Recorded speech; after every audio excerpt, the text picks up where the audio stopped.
Madam Chief Justice. May it please the Court. My name is Alex Landback, and I also represent the petitioner, Samuel Millstone, in this case. Mr. Millstone respectfully requests that this Court, on de novo review, reverse the 14th Circuit holding and find that Mr. Millstone was not in violation of Title 18, United States Code, Section 1512B, for two reasons. First, the phrase corruptly persuades within Section 1512 should be interpreted narrowly, requiring evidence of more than an improper motive. And second, when a pre-existing legal right exists, the party is not violating any legal duty by withholding that information from the government. Turning to the first issue, the discussion and discourse regarding Section 1512 has seen different interpretations from a variety of circuits, which lends an interpretation of that this phrase, corruptly persuades, is ambiguous. We see the Second Circuit and the 11th Circuit have interpreted it as, which was followed by the 14th Circuit, they saw it as motivated by an improper purpose. However, the Third Circuit and the Ninth Circuit have looked at this statutory interpretation and found that that does not rise to the level of what the statute really should mean. And the petitioner, Mr. Millstone, respectfully requests this Court to follow the Third Circuit's holding, in particular in the United States versus Farrell, which factually is very much on point in this case. And when we Do you have a citation for that case? Excuse me? Do you have a citation for that case? Yes, Your Honor. United States versus Farrell, that would be 126 F Federal 3rd, 484, 1997. For the United States versus Farrell, in that case, when we look at the facts of that one, they very much parallel what we see in this case today. In that case, Mr.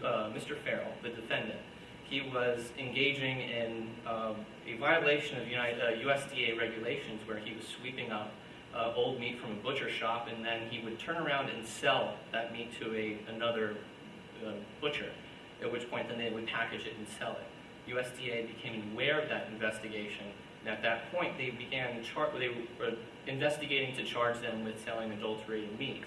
At that point, Mr. Farrell approached this other butcher, and on 6 separate occasions encouraged him to utilize his Fifth Amendment right.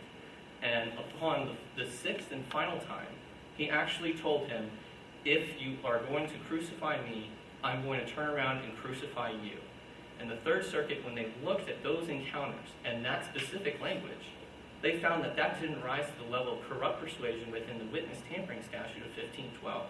And here, Mr. Millstone, he called a meeting with Mr. Reynolds, his business partner, and at which point they had a heated discussion, which we will certainly admit that in the context of the conversation that's available on the record, it was a heated discussion.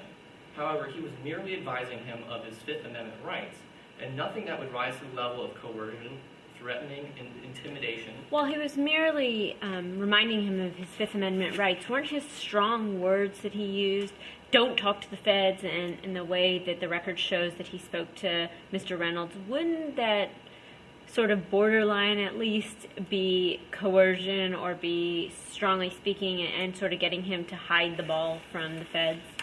Your Honor, based on the facts that are presented and the evidence that was available to the United States government when they filed charges, they filed it under a theory of corrupt persuasion. And I think if Mr. Reynolds were to interpret it as perhaps being threatened or intimidated, then the United States government would have pursued that angle. But obviously, based off of the fact they find it as they are charging him with corrupt persuasion, those words and the context of how Mr. Reynolds interpreted them doesn't seem to rise to the level where he felt threatened. But how can you say that it's not corrupt persuasion when he was persuading him not to say anything to the feds because he didn't want himself to be criminally implicated?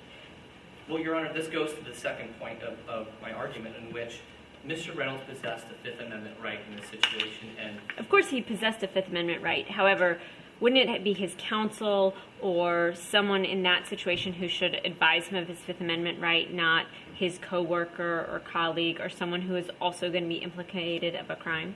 Well, Your Honor, there is an exception built in within the obstruction of justice chapter in Title 18 where counsel under 1515C would be able to advise them without any kind of... But was Millstone Mr. Reynolds' counsel? No, Your Honor, and that goes towards this point where Mr. Millstone was merely advising someone that was a co-defendant. But wasn't he advising him for the fact that if he gave this testimony that were strong to the feds, it would implicate him of a criminal activity? Your Honor, Mr. Millstone does not dispute the fact that if he told him this, then as part of the second part of the statute in 1512, with the intent to hinder an investigation, Petitioner Mr. Millstone would certainly concede that by telling somebody to utilize their Fifth Amendment right, they would inherently be withholding information from the federal government. And although Mr. Millstone may benefit from that, it does not take away the fact that Mr. Reynolds had a Fifth Amendment privilege that he could have invoked whether Mr. Millstone spoke with him or not. And if we look at Arthur Anderson, LLP versus United States, in which this court in particular analyzed Section 1512, and although admittedly it's not factually on point as the Third Circuit in Farrell, this court, and Justice Rehnquist in particular, pointed out, and I quote, "Persuading a person with an intent to cause that person to withhold testimony or documents from a government proceeding or government official is not inherently malign." And so in that sense, Justice Rehnquist at the time identified several examples in which withholding information. So what are some of those examples? In that case, Your Honor, Justice Rehnquist and the court had listed off examples of a mother advising a child. But could you really say that Millstone and Reynolds is like a mother advising a child? Absolutely. Well, in the familial relationship, absolutely not, Your Honor. But if we were looking at it as where they are business partners in the sense where they are communicating. But while business partners, I get that, but being a mother, the way I would advise my child is very different than I would advise my colleague. Unless the mother and son were partners in crime, aren't a mother and son very different than two business partners? Well, Your Honor, in the circumstances and some of the examples that were provided and that other circuit courts have looked at when it comes to that particular hypothetical, if the mother was simply advising the son to utilize his Fifth Amendment right, where she is not not part of that, if she was not a co-conspirator or co-defendant, then it raises different issues. However, if we look at the circuit court's analysis of this, especially in the Ninth Circuit in the United States versus Doss, which Your Honors could find at 630 Federal 3rd 1181, a 2011 case in which the Ninth Circuit, they looked at the marital privilege in which a defendant they told his wife to utilize the marital privilege, and I respect the marital privilege. I respect mother and child, or parent and child. Is there a privilege between business partners? Your Honor, when it comes to the circuit courts, they have not necessarily laid out a foundation or statutory exception for that.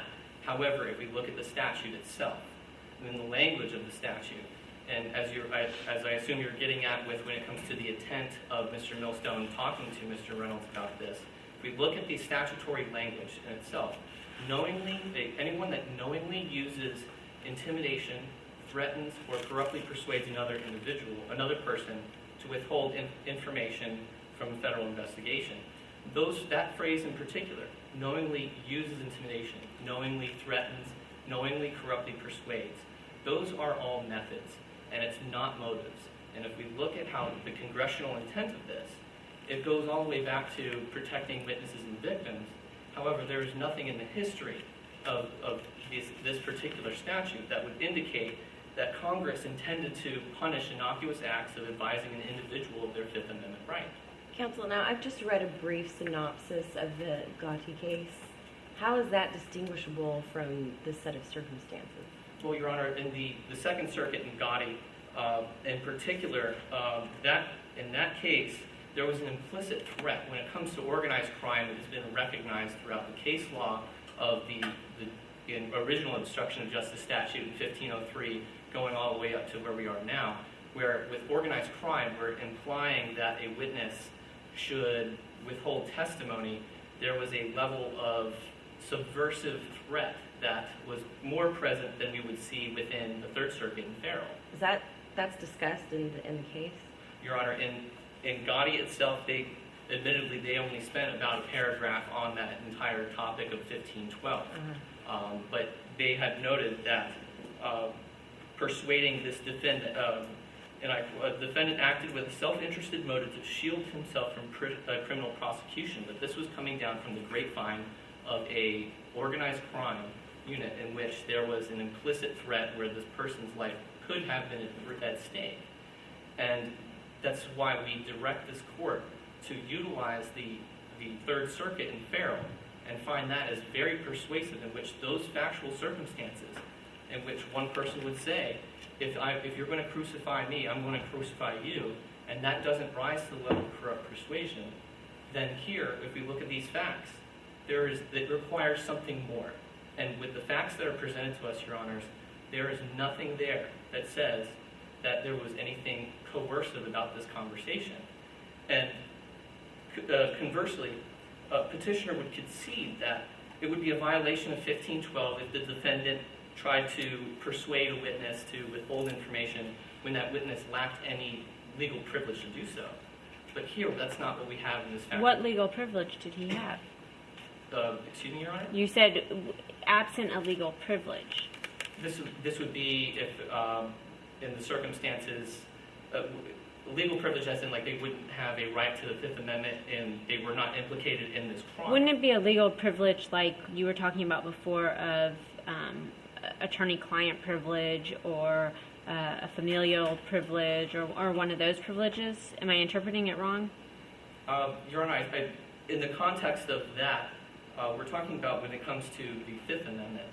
And correct, I'm but not isn't following it, if your question here, Your Honor. Correct, but isn't it, and correct me if I'm wrong, but my understanding is the person that you can tell to invoke the Fifth Amendment right, there must be some sort of privilege.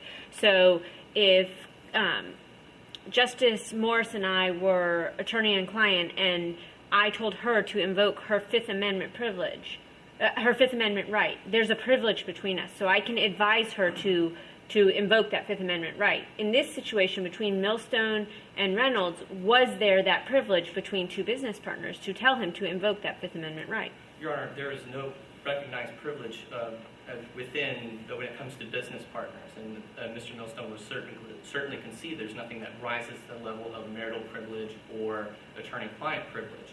However, in 1982, when this statute was first conceived, granted before the corruptly persuades language was actually added, Congress actually was presented with an amendment, and they considered and rejected a statutory clause that would have criminalized the act of suggesting to a witness to assert their Fifth Amendment rights. And Congress rejected this because they found it to be outside the scope of what they were trying to accomplish. And I agree that you can advise someone to invoke their Fifth Amendment right, but wasn't he advising him to invoke his Fifth Amendment right because he did not want to be criminally implicated? Well, Your Honor, the petitioner would concede that certainly is that falls within the second portion of the statute, in which there are two mens reas. That Mr. Millstone would assert that when you look at 1512, it's knowingly corruptly persuades, and then the second mens rea being with a specific intent, with the intent to hinder an investigation or communication. And by invoking implicitly, by invoking a Fifth Amendment right, you are already withholding information from the federal government. But with the facts that we have here today, there was nothing that indicates that Mr. Millstone knowingly corruptly persuaded Mr. Reynolds to invoke his Fifth Amendment right. And if we look at the Arthur Anderson case law, in which Justice Rehnquist analyzed the plain meaning of the statute, he looked at the knowingly corruptly persuades language and found that to be a consciousness of wrongdoing. And it's a more heightened standard compared to what the 14th Circuit and what the 2nd and the 11th have found, where it's motivated by improper purpose, which Mr. Millstone would assert that the language at the 14th Circuit, as well as the 2nd and the 11th, that particular language would render this statute as surplusage, where since we already have the specific intent with the intent to hinder, if we were to make it motivated by an improper purpose to persuade, that improper purpose is already present in the second half of the statute, and that is why that interpretation in particular should not be adopted by this court. And for these reasons, Your Honor, Mr. Millstone respectfully requests this court, on de novo review, to reverse the 14th Circuit decision and find that Mr. Millstone was not in violation of Section 1512B of the Witness Tampering Act. Thank you.